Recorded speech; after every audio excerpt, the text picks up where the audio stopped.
Yo, what is going on, guys? It is Jonathan again with the Weekly Scuffle, and I'm here to talk about Jake Paul versus Spider Anderson Silva and my thoughts on the fight for both fighters and what I believe is going to happen.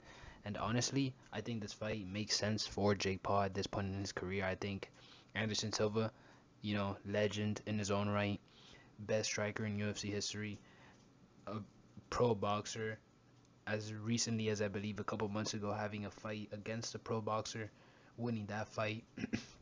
Won his fight against Tito Ortiz by knockout. He beat Julio Cesar Chavez, who that was last year, who was a former world champion, and in his defense is better boxing wise than probably anyone that Jake has fought, even Tyron Woodley, especially at a skill perspective. He definitely is the better than anyone Jake has fought.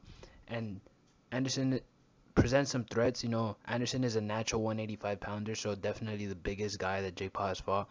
I believe Anderson's reach is kind of crazy. I believe it's around 80, so he could definitely keep him at range. He has power. He knocked out Tito Ortiz. I believe he knocked out his last opponent too on the Floyd Mayweather undercard. And like I said, he outboxed a former world champion boxing.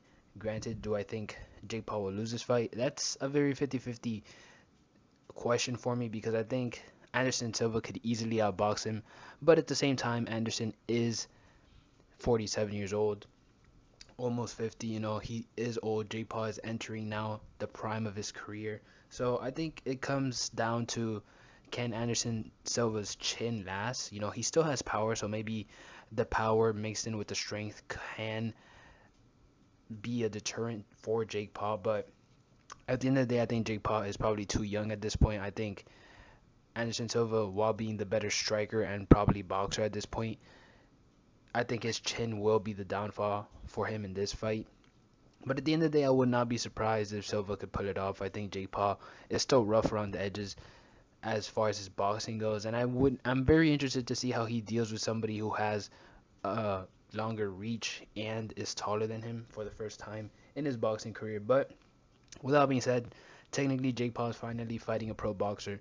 3-1, I believe, as a pro boxer and a UFC champion. So I don't hate this fight. I think Anderson Silva, he's getting his payday, and we'll see what happens. But with that being said, we'll see how all this plays out, and see you next time. Peace.